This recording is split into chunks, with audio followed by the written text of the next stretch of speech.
Good evening students, this is Jaybal from JNM Education.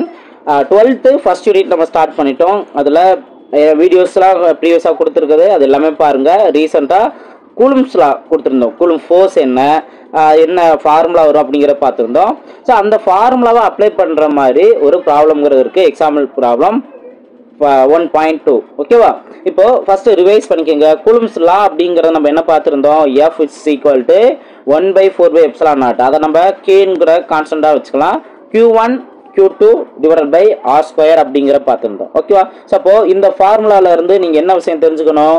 இந்த force value அப்படிங்கிறது சார்ஜோட force value கண்டுபிடிக்கலாம். அதை கண்டுபிடிக்கிறதுக்கு நம்மளுக்கு என்ன டேட்டா தேவை அப்படிங்கிறத கவனிங்க. 1/4/epsilon0 அப்படிங்கிறது ஒரு கான்ஸ்டன்ட் வேல்யூ. 1/4/epsilon0 அதோட வேல்யூவே நம்ம பார்த்துருந்தோம்ல. இதோட வேல்யூ 9 × 10⁹ நம்ம பார்த்துருந்தோம். அடுத்து உள்ள டேட்டா தான் நமக்கு தேவையானது. Q1 Q2 divided by R squared. அப்போ ரெண்டு சார்ஜோட வேல்யூ நம்மளுக்கு தேவை. Q1ஓட வேல்யூ தேவை. அதே போல் ரெண்டு சார்ஜும் எவ்வளோ டிஸ்டன்ஸில் இது செப்பரேட் ஆகிருக்கு, இந்த டேட்டாஸ் தான் நம்மளுக்கு தேவை. இந்த மூணு தெரிஞ்சது அப்படின்னா நம்மளால் ஃபோர்ஸ் எந்த சார்ஜுக்குரிய ஃபோர்ஸ் வேல்யூ நம்மளால் கண்டுபிடிக்க முடியும். ஓகேவா? ஸோ இதுதான் நம்ம இந்த ஃபார்முலாவில் வந்து நம்ம தெரிஞ்சுக்க வேண்டியது. ஓகே, இப்போ கொஸ்டின் நல்லா கவனிக்கணும். இப்போ ஒரு consider 2 point charges Q1 Q2 at rest. ஓகேவா? ரைட். இதோட டயக்ராம்ல இருந்து ரெண்டு சார்ஜும் என்ன பொசிஷன்ல இருக்கு, எந்த கோஆர்டினேட்ஸ்ல இருக்கு அப்படிங்கற சொல்லிருப்பாங்க. x கோஆர்டினேட்ல இருக்கு. ஓகேவா? சோ அப்போ இந்த பார்த்தா அப்படினா ஹரிசாண்டலா xங்கிறதுல இருக்கா? சோ xங்கிறதுல இருந்தது அப்படினா நம்ம என்ன அப்படினா யூனிட் வெக்டார் i கேப்னு யூஸ் பண்ணுவோம். அதே இது இன்னொரு ஒரு சார்ஜ் இந்த மாதிரி இருந்துச்சு அப்படின்னா y cap, unit vector y cap அப்படின்னு சொல்லுவோம். அதே இது z டைரக்ஷன்ல இருந்தது அப்படின்னா அதை k கேப்னு சொல்லுவோம். இது நீங்க ஜெனரலா தெரிஞ்சிருக்கணும். ஓகேவா? ரைட். இப்போ இந்த உங்களுக்கு எங்க கொடுத்துருக்காங்க? எக்ஸ் ஆக்சிஸ்ல இருக்கு அப்படிங்கிற கொடுத்துருக்காங்க. ஓகேவா? எக்ஸ் ஆக்சிஸ்ல கொடுத்தா i கேப், y ஆக்சிஸ்ல கொடுத்தா j கேப், z ஆக்சிஸ்ல கொடுத்தா k கேப். ஓகேவா? ரைட். இப்போ நம்மளுக்கு தேவையான டேட்டா என்ன அப்படின்னு பார்த்தோம்னா ரெண்டு சார்ஜஸும் செப்பரேட்டட் பை டிஸ்டன்ஸ் 1 மீட்டர். அப்போ ஆரோட வேல்யூ 1 மீட்டர்ங்கிற கொடுத்துட்டாங்க. அடுத்து இவங்க என்ன கேட்குறாங்க? Calculate force experience by 2 charges. இப்போ ரெண்டு சார்ஜ்னாலையும் Q1நாலையும் Q2நாலையும் அப்ளை எக்ஸ்பீரியன்ஸ் பண்ணக்கூடிய ஃபோர்ஸ் என்ன அப்படிங்கிற கேட்குறாங்க. இப்போ இதோட Qவோட வேல்யூ ஃபர்ஸ்ட் கண்டிஷனில் பாருங்க. கேஸ் ஏல Q1ஓட வேல்யூ +2 மைக்ரோ கூலும். ஓகேவா? நான் மைக்ரோ அப்படின்னா அதோட வேல்யூ என்ன அப்படிங்கிற சொல்லியிருந்தேன். அந்த வீடியோ பார்க்காதவங்க தெரிஞ்சுக்கோங்க. அடுத்தது Q2 அப்படிங்கிறது அதுவும் +3 மைக்ரோ கூலும் அப்படி மென்ஷன் பண்ணியிருக்காங்க. இது ஃபர்ஸ்ட் கண்டிஷன்ல. இப்போ ரெண்டுமே பாசிட்டிவ். ஓகேவா? Q1 அதாவது கேஸ் ஏல Q1ம் பாசிட்டிவ் சார்ஜ், Q2வும் பாசிட்டிவ் சார்ஜ். அப்போ இங்க வந்துட்டு எக்ஸ்பீரியன்ஸ் பண்ணக்கூடிய ஃபோர்ஸ் வந்துட்டு என்ன? Repulsive force. ஓகே, இது நம்மளுக்கு ஒரு பேசிக்கா தெரியணும். இந்த மாதிரி கான்செப்ட்லாம் நீங்க புரிஞ்சுக்க, ஒவ்வொரு பாயிண்டையும் புரிஞ்சுக்கனா நீங்க நீட் எக்ஸாமா இருக்கட்டும், வேற எந்த எக்ஸாமா இருக்கட்டும், உங்களால ஈஸியா ஒரு ப்ராப்ளத்தை ஃபேஸ் பண்ண முடியும். அதில் உள்ள முக்கியமான சின்ன சின்ன விஷயங்களா இருந்தாலும் உங்களால கிளியரா அண்டர்ஸ்டாண்ட் பண்ண முடியும். ஓகேவா? இப்போ இதை புரிஞ்சுட்டீங்க அப்படின்னா செகண்ட் கேஸ் பில என்ன கொடுத்துருக்காங்க? கேஸ் பின்னு பாத்தீங்க அப்படின்னா Q1 +2 மைக்ரோ கூலும், Q2 பாத்தீங்க அப்படின்னா மைனஸ்ல கொடுத்துருக்காங்க. அப்ப இங்க என்ன ஃபோர்ஸ் ஆக்ட் ஆகும்? Attractive force. ஓகேவா? Attractive force. இது நீங்க பேசிக்கா தெரிஞ்சுக்கணும். இப்ப அடுத்தது கவனிங்க. கேஸ் 3ல என்ன கொடுத்துருக்காங்க? ஓகே, Q1 பாசிட்டிவ் சார்ஜ் தான், Q2 நெகட்டிவ் சார்ஜ். பட் இந்த ரெண்டு சார்ஜும் எங்க பிளேஸ் பண்றாங்க? Kept in water. அந்த வாட்டரோட ரிலேட்டிவ் பெர்மிட்டிவிட்டி கொடுத்துட்டாங்க, 80 அப்படிங்கிறத கொடுத்துட்டாங்க. அப்போ இதை யூஸ் பண்ணி நம்ம எப்படி ஆன்சர் கண்டுபிடிக்கிறது, இதுதான் நம்ம பார்க்கணும். புரியுதுங்களா? ஸோ இதை நம்ம 1 by 1 நம்ம பார்க்கலாம். இப்போ கேஸ் ஏ ரொம்ப சிம்பிளாகவே நம்ம எப்படி ஈஸியாக ஃபார்முலா அப்ளை பண்ணணும் பாருங்க. ஃபோர்ஸ் இப்போ நம்ம சார்ஜ் Qனால எக்ஸ்பீரியன்ஸ் பண்ணக்கூடிய ஃபோர்ஸ் 2 நம்ம தெரிஞ்சுக்குவோம். இப்போ இதுல இருந்து என்ன நோட் பண்ணுவோம்? இப்போ ஃபார்முலா ஒன்ஸ் நீங்க ரிவைஸ் பண்றாங்க, ரிவைஸ் பண்ணலாம். கே நான் காமனா நோட் பண்ணிக்கிறேன். அதுக்கு பிறகு நீங்க 1/4/epsilon0 நீங்க போறதாலும் போட்டுக்கலாம்.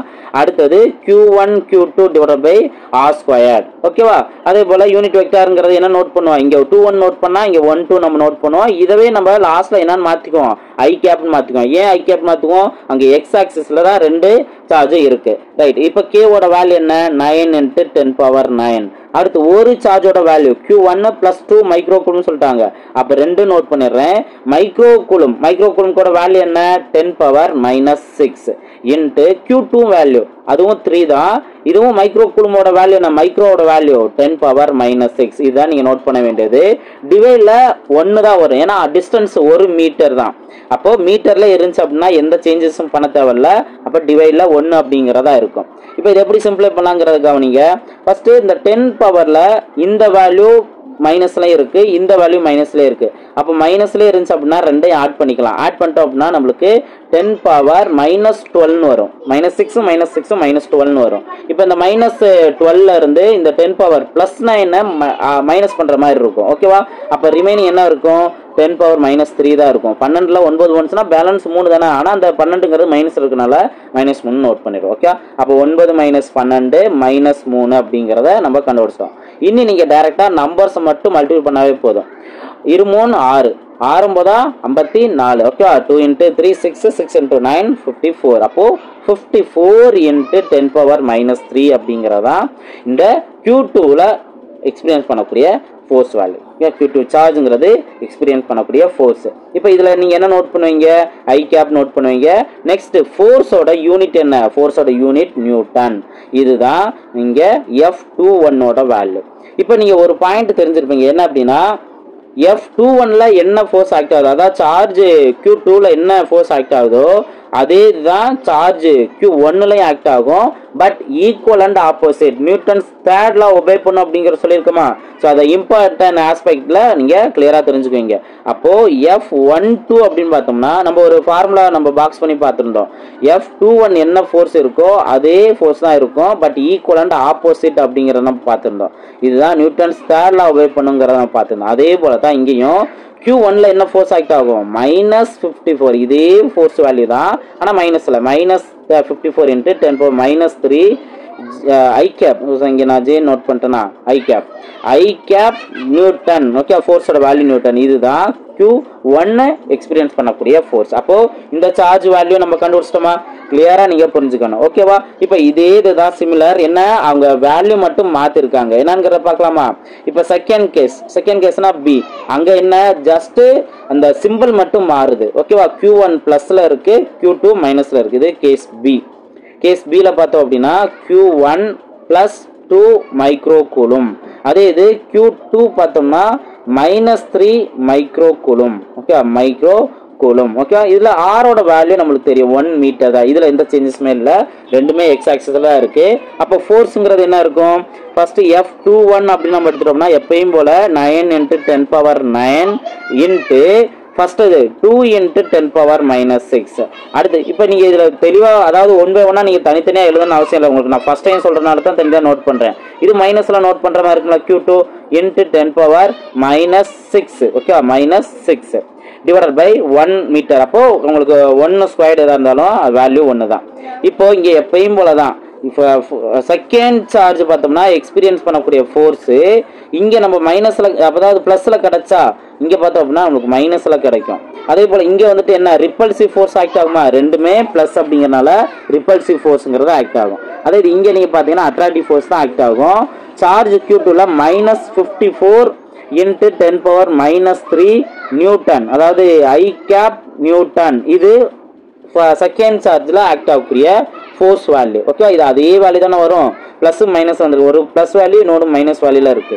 அடுத்தது Q1 அதுல ஆக்ட் ஆகக்கூடிய ஃபோர்ஸ் வேல்யூ என்ன, இந்த இதுக்கு ஆப்போசிட். ஓகே, இங்க பிளஸ்ல இருந்தனால மைனஸ் யூஸ் பண்ணோம், இங்க மைனஸ்ல இருக்கு. அப்போ ஆப்போசிட்னா plus. +54 × 10 power -3 I cap newton. Okay, ஃபோர்ஸோட யூனிட் நியூட்டன். ஓகே, இது Q1 எக்ஸ்பீரியன்ஸ் பண்ணக்கூடிய ஃபோர்ஸ். இப்போதான் நம்ம கேஸ் சி வர்றோம். கேஸ் சில என்ன கொடுத்துருக்காங்க அதனால தெளிவா பாத்துறோமா. கேஸ் 3 பார்த்தோம் அப்படின்னா Q1ஓட வேல்யூ +2, Q2ஓட வேல்யூ -3. ஆனா இது ரெண்டுமே வந்துட்டு எதுல வச்சிருக்காங்க, வாட்டர்ல வச்சிருக்காங்க. அப்போ இதை நீங்க கவனிச்சீங்கன்னா இந்த டயக்ராம் வரும். நான் அந்த டயக்ராம் நான் காமிச்சிடுறேன். இந்த டயக்ராமே நம்ம கிளியரா புரிஞ்சுக்கலாம். ஃபர்ஸ்ட் அது ரெண்டுமே எக்ஸ் ஆக்சிஸ் தான். ஸோ எக்ஸ் ஆக்சிஸ்ங்கிறதுனால அதோட ஃபோர்ஸ் 1 வேல்யூ என்ன, 2 வேல்யூ என்ன, இது எல்லாமே இந்த இதுலேயே நம்ம தெரிஞ்சுக்கிறோம். கேஸ் 2 அப்படின்னு பார்க்கும்போதும் ஈக்குவல் அண்ட் ஆப்போசிட் சார்ஜஸாக இருக்கும். அதே இது கேஸ் சி அப்படின்னு பார்க்கும்போது இதே கண்டிஷன் தான், பட் கெப்ட் இன் வாட்டர், ஒரு வாட்டருக்குள்ள இருக்கு. அப்போ வாட்டருக்குள்ள இருந்துச்சு அப்படின்னா நம்ம என்ன கண்டிஷன் இருக்கும் அப்படின்னு தெரிஞ்சுக்குவோம். அதோட ஃபோர்ஸ் வேல்யூ அப்படிங்கிறது வேல்யூஸ் அதோட அந்த அட்ராக்டிவ் ஃபோர்ஸோட அந்த வேல்யூ கம்மியாக இருக்கும். ஓகேவா? ஃப்ரீ ஸ்பேஸில் இருக்க வேல்யூவோட இந்த வேல்யூங்கிறது கம்மியாக இருக்கும். ஸோ அப்போ என்ன ஆன்சர் கிடைக்குது அப்படிங்கிறத பார்க்கலாம். கேஸ் 3ல நம்ம என்னென்ன தெரிஞ்சுக்கிட்டோம்? Q1ஓட வேல்யூ +2 மைக்ரோ கூலும். ஓகேவா? அதே போல் Q2ஓட வேல்யூ என்ன? -3 மைக்ரோ கூலும். ஓகே, Q2ஓட வேல்யூ, சார்ஜ் 2ஓட வேல்யூ. நெக்ஸ்ட்டு இதோட ரிலேட்டிவ் பெர்மிட்டிவிட்டியோட வேல்யூ 80 அப்படிங்கிறத கொடுத்துருந்தாங்க. ஓகேவா? இப்போ வேல்யூஸ் எப்படி நம்ம ஃபார்முலா எப்படி மாடிஃபை பண்ணலாம் அப்படிங்கிறத கவனிங்க. ஃபோர்ஸ் இட்ஸ் ஈக்குவல் டு 1/4πε0 அப்படின்னு இந்த இடத்துல எப்சிலான் மட்டும் இருக்கும். ஓகே, இங்கே ஒரு மீடியம் ப்ரெசென்ட் ஆயிருக்கு, வாட்டர் மீடியம். ஓகேவா? Into Q1 Q2 divide by R² நம்ம மென்ஷன் பண்ணுவோம். இப்போ எப்சிலான் அதாவது ரிலேட்டிவ் பெர்மியபிலிட்டி அப்படின்னு பார்த்தோம்னா epsilon divide by epsilon naught. ஓகேவா? இதுல இருந்து எப்சிலான் வேல்யூ பார்த்தோம் அப்படின்னா எப்சிலான் ஆர் இன்ட்டு எப்சிலான் நாட்னு மாறுமா? இந்த வேல்யூ மட்டும் இந்த சைடு மல்டிபிளா மாறும். அப்போ எப்சிலானோட value epsilon r into epsilon நாட்னு மாறும். இந்த கண்டிஷனை இங்கே அப்ளை பண்ணுங்க. அப்ளை பண்ணோம் அப்படின்னா ஃபோர்ஸோட வேல்யூ எஃபோட வேல்யூ 1/4π எப்சிலான் நாட்னு அந்த சைடு போடுறேன். அடுத்து எப்சிலான் ஆர் அடுத்து நோட் பண்ணுறேன். Q1 Q2 divide by R² நம்ம சொல்லலாம். ஓகேவா? இப்போ இங்கே நீங்கள் கவனிங்க 1/4πε0 வந்துருச்சா? அதோட வேல்யூ நம்ம நோட் பண்ணலாம். ஸோ அது என்ன அப்படிங்கிறத பார்ப்போம். நான் இந்த சைடு நான் நோட் பண்ணுறேன், இந்த சைடு நோட் பண்ணுறேன். அப்போ என்ன வரும் அப்படிங்கிறத கவனிங்க. ஸோ இதில் பார்த்தீங்கன்னா